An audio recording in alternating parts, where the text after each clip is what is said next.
Assalamualaikum warahmatullahi wabarakatuh. Pada kesempatan kali ini kita akan membahas soal ujian nasional IPA tahun 2018. Tahun 2018. Nah, kita akan membahas dari nomor 8 ya. Tidak dari nomor 1. Ini soalnya 2018, apakah benar? Kita lihat tahunnya. Ya, ini 2017 2018 itu berarti tahunnya 2018. Kita akan mulai pembahasan ujian nasional IPA tahun 2018 dari nomor 8. Sebuah mobil bergerak lurus dari ruas jalan A ke ruas jalan D. Di tengah perjalanan oli mesinnya menetes dan memberikan pola tetesan di jalan sebagai berikut. Dari A sampai D berarti dia arahnya ke sana. Grafik kecepatan terhadap waktu dari A ke D, tetesan oli yang tepat. Nah, di sini kita lihat tetesannya, titik-titiknya itu dari A ke D.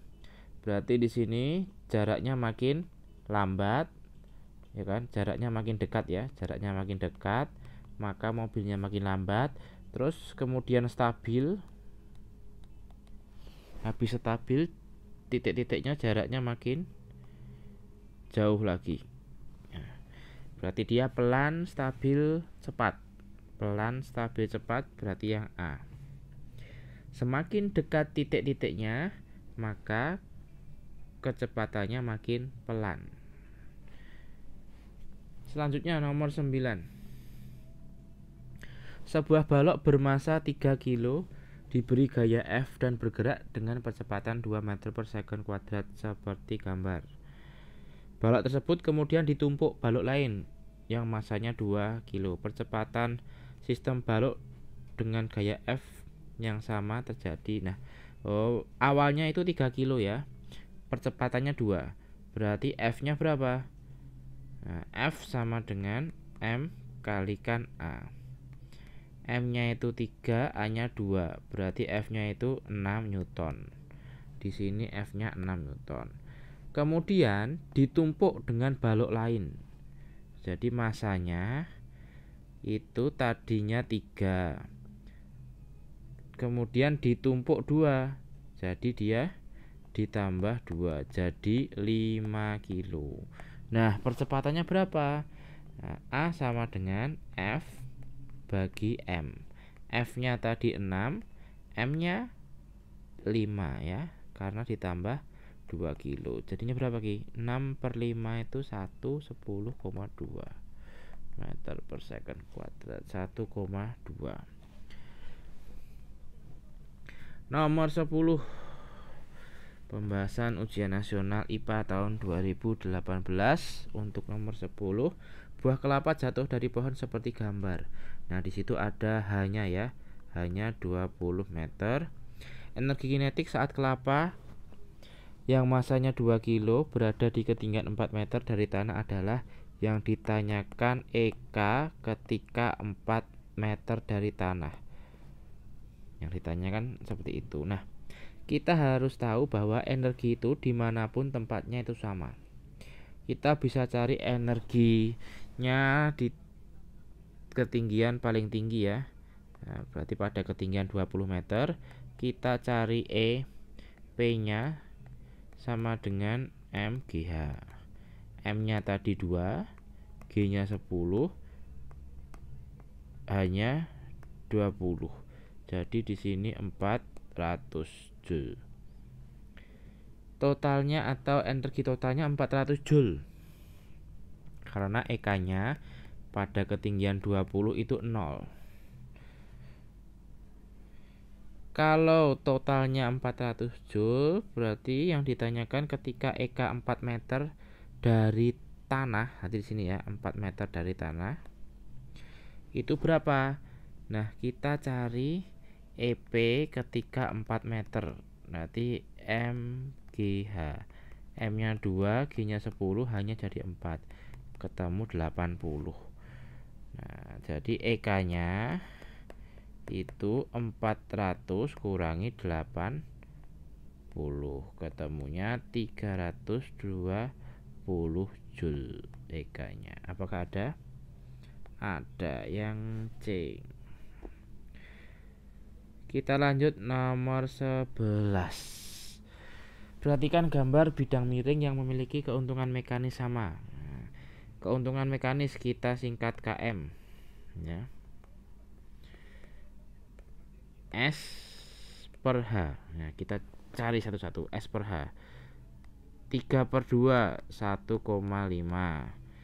Di sini 3/1,2. Oh, nanti aja ngitungnya.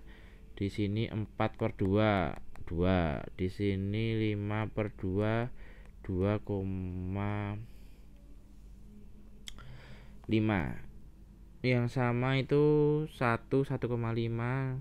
1 ndak mungkin, 3 juga nggak ada.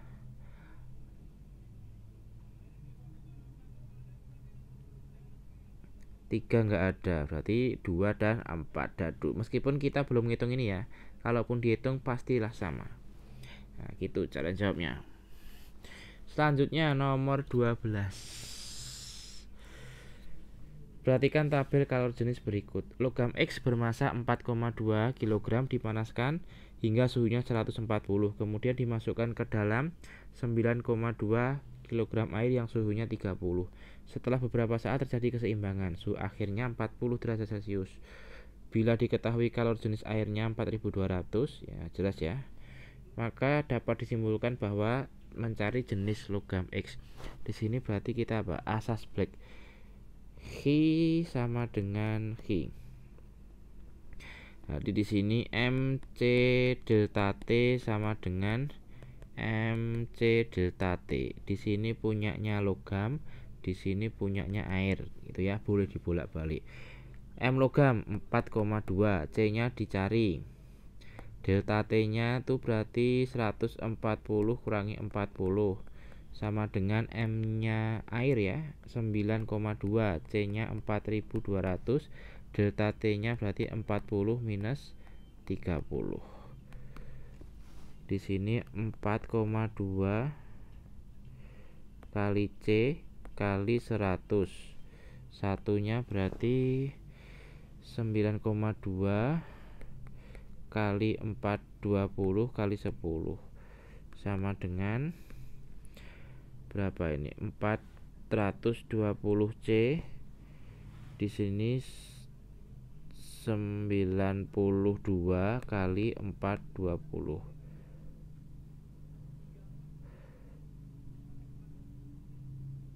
420.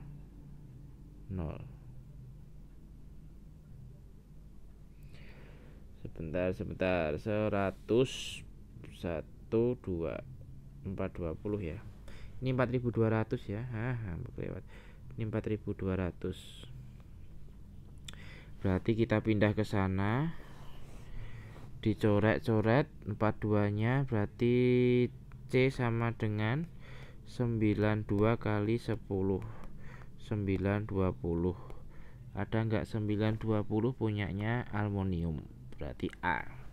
Itu ya caranya. Kita lanjut nomor 13. 3 balok terapung pada zat cair dengan bagian balok yang tercelup seperti pada gambar. Semuanya ternyata dia apa? Terapung. Tapi lihat, meskipun ketiga-tiganya terapung tapi berbeda ya. Nah, terapungnya kondisinya berbeda. Posisi balok seperti pada gambar dapat terjadi apabila massa jenis zat cair dan balok seperti apa. Kita lihat yang paling ringan dari gambar ini itu yang ketiga. Nanti urutannya ini. Nah, urutannya seperti ini. Nah, dari gambarnya, meskipun ketiganya sama-sama terapung, tetapi bagian yang tercelup air itu berbeda. Maka dapat kita tahu harusnya ya zat cairnya itu pasti lebih besar. Cari yang zat cair lebih besar. Ternyata semuanya lebih besar. Nah, kita harus bisa mengelompokkan berarti. Urutannya berarti satu yang ketiga dulu. 3 yang paling ringan 3, kemudian 2 baru 1. Ya, 3 2 1. Tuh, yang A.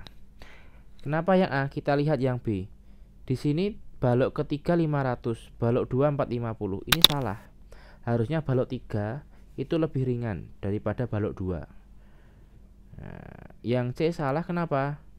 Karena di balok 1 itu 400 sedangkan balok 2 500. Harusnya balok pertama itu lebih berat daripada balok 2. Itu loh urutannya 1 2 3. Nah, dilihat gambarnya yang tenggelam lebih banyak bagiannya, berarti dia pastinya massa jenisnya lebih besar. Selanjutnya nomor 14. Perhatikan pernyataan berikut. Berdasarkan pernyataan di atas merupakan ciri-ciri planet ya. Tidak memancarkan cahaya sendiri. Tepat. Ini salah. Tidak salah. Mengorbit matahari ya. 1 dan 4. Bebek. Jelas ya. Kemudian nomor 5. Perhatikan gambar ayunan sederhana berikut. Ayunan yang memiliki periode terbesar dan terkecil berturut-turut adalah terbesar dan terkecil. Kita cari yang besar dan kecil. Oke, periode T sama dengan 2pi akar L per G ya. Berarti di sini yang main itu hanyalah L. Masanya nggak pengaruh. Jadi masanya tidak usah dipikirkan. Kita berbicara L-nya. Kita cari periode terbesar, berarti L-nya yang terbesar. L-nya terbesar itu berarti 40 ya. Berarti yang kedua. Ini bebek 2 dan 4. Pasti yang nomor 4 ini L-nya paling kecil. Iya kan? 20. Itu cara dicari. Ini periode besar, cari yang panjang.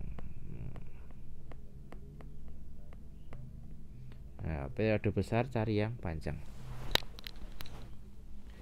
Talinya ya. Selanjutnya nomor 16. Gelombang merambat pada permukaan air laut seperti gambar berikut. Bila gabus tersebut naik turun 10 kali dalam waktu 5 second cepat rambatnya. Berarti di sini N-nya ya. N-nya itu N-nya 10, T-nya 5. Ini T-nya. Kita bisa ngitung frekuensi ya. Fanta F sama dengan N bagi T. N-nya itu 10, T-nya 5, berarti F-nya 2. Kemudian kita cari V sama dengan lambda kali F. Lambdanya itu berapa? Lambdanya 2 ya. 2 kali F-nya 2. Berarti V-nya 4. Mana 4? 4 meter per second. Bebek. Oke, B. Nomor 17. Pembentukan bayangan pada cermin datar. Nah, seperti kita berkaca. Berarti yang A ya. Nah, seperti berkaca biasa. Lanjut nomor 18. Benda terletak di depan lensa cembung. Lensa cembung itu prinsipnya sama seperti cermin cekung.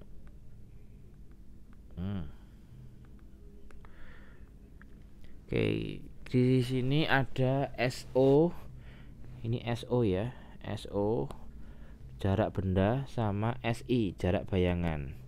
Kita cari fokusnya. 1/, SO tambah 1/, SI. Di sini 1/, F-nya berarti 1/15 tambah 1/20. Samain penyebutnya ke 60. 4 tambah berapa? 3. Berarti 7/60. 1/, F ya. Berarti F-nya 60/3. 60 bagi 7 kok 3. 60/7 itu berarti 8, sisa 40 itu 5, 50 itu 7 ya, berapa? 8,57. Fokusnya berarti kira-kira sini ya. Kira-kira di sini. Fokus 8,7 berarti R-nya itu kira-kira di angka 17-an ya, 17-an. Jika benda digeser 10 cm menjauhi. Nah, benda digeser 10 cm jadinya 25. Jadi sekarang benda ada di ruang ketiga. Benda sekarang ada di ruang 3. Kalau benda di ruang 3, berarti bayangan refleksinya itu di ruang 2. 3 kedua itu makin besar apa kecil? Mengecil. Berarti kita cari yang lebih kecil. Lebih besar salah, lebih besar salah. Antara B atau C, antara B atau C. Keduanya sama-sama lebih kecil. Nah, kita cari sifatnya, maya atau nyata. Di sini berarti di ruang 2 kan. Ingat, lensa cembung seperti cermin cekung, berarti satunya sini ya, 1 2 3 4. Itu ruang benda. Ruang bayangannya kebalikan. Di sini 4 1 2 3. Berarti dia di sini di 2. 2 itu di belakang lensa. Berarti dia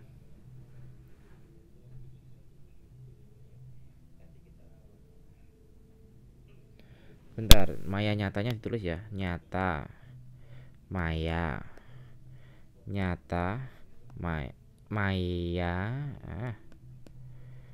nyata. Nah, di belakang lensa untuk bayangan berarti dia nyata terbalik lebih kecil yang cecak. Nyata maya nyata. Itu. Atau boleh biasanya disingkat matep. Satunya nyater. Kalau nyata itu biasanya terbalik. 19.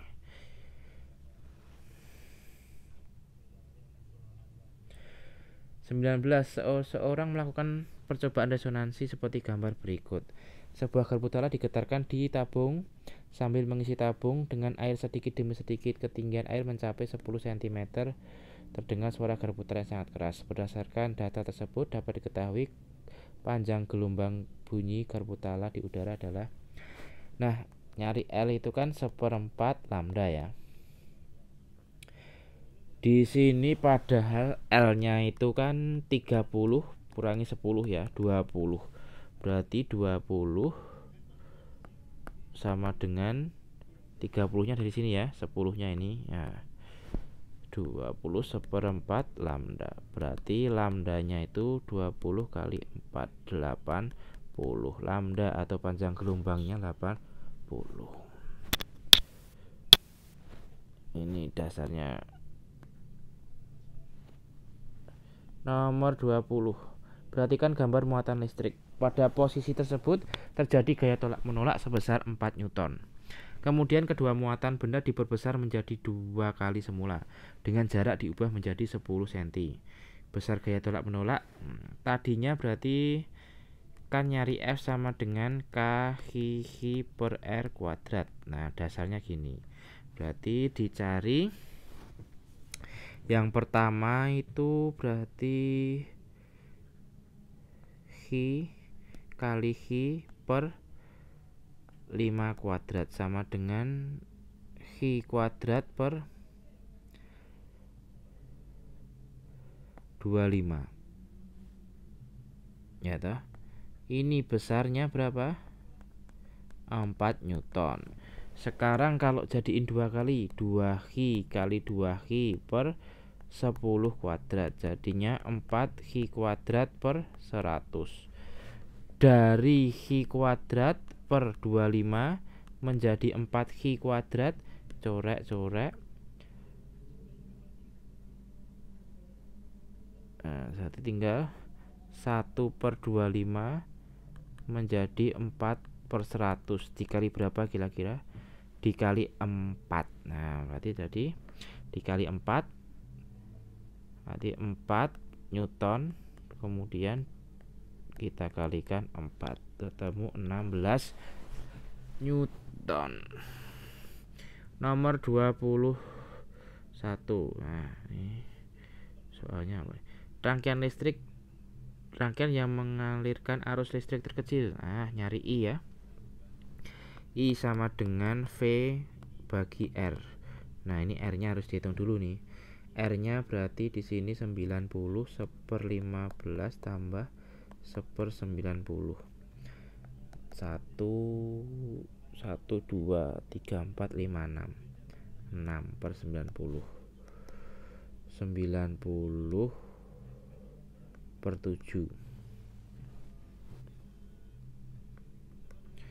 90/7. Di sini sama semua ya. Kebetulan V-nya sama, kita cari R terkecil berarti. R terkecil itu harusnya dia di paralel semua. Semakin dia di paralel, dia semakin kecil. Kita coba di sini ya. Paralel semua. 1/15, 1/30, 1/60/60. Ya toh, berarti di sini 4 2 1. Berarti 60/7. Ya, lebih kecil kan? Berarti yang dicari apa ini? Arus terkecil. Arus terkecil berarti R terbesar. R terbesar itu berarti dia seri. Sebentar, cari yang seri. Dia harusnya seri nggak ada. Nah, ini ada yang 60-nya seri. Tapi ini 90 seri loh. 90 seri. Ini cuman 60. Ya ini yang A. Arus terkecil yang A. Kita cari R terbesar ya. Dicari R terbesar. Terbesar. Karena dalam kasus ini V-nya kebetulan sama-sama 24 volt. Nomor 22. Jika bagian P pada rheostat digeser ke kiri, maka nyala lampu menjadi geser ke kiri, berarti hambatan makin kecil. Kalau hambatan makin kecil, berarti semakin terang karena arus yang ngalir makin besar. C ya. Nomor 23. Perhatikan gambar transformator berikut. Transformator yang ideal. Nah, oke. Berarti kita pakai apa ini? Ada V sama N. VP per VS sama dengan NP per NS. VP nya 220 per VS nya dicari, NP nya 400, NS nya 100. Corek-corek, berarti 220 sama dengan 4 VS. VS nya 220 bagi 4, ketemunya berapa ini VS nya? 5. Ada yang A. Oke, gitu dulu untuk pembahasan UN IPA tahun 2018. Kita ketemu lagi di video-video selanjutnya. Terima kasih. Jangan lupa subscribe Infotainment. Bye bye.